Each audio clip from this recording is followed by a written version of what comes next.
আসসালামু আলাইকুম। নিশ্চয়ই সবাই ভালো আছেন। আজকে দেখে নেই নিউজ। আব্রাহামকে নিয়ে যেমন কেটেছে অপুর ঈদ, পুত্র সন্তান আব্রাহাম খান জয়কে নিয়ে ছিল চলচ্চিত্র অভিনেত্রী অপু বিশ্বাসের এবারের প্রথম ঈদ। বেশ ভালোভাবেই কেটেছে ঈদের দিন। এ বিষয়ে অপু বলেন, এবারে ঈদ ছিল আমার জন্য অনেক স্পেশাল। এবার আমি একা নই, সঙ্গে ছিল আমার আদরের সন্তান জয়।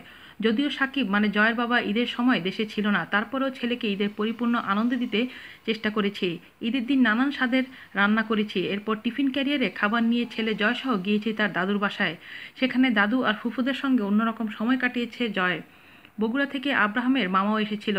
সব মিলে ভালো কেটেছে তার ঈদ। অপু আরও বলেন, আরেকটি কথা না বললেই নয়, বাচ্চার জন্য ফ্রেশ শাকসবজি বগুড়ায় আমাদের নিজেদের জমি থেকেই আনা হয়। এদিকে এবারে ঈদে অপু ও শাকিব খান অভিনীত রাজনীতি ছবিটি প্রেক্ষাগৃহে মুক্তি পেয়েছে।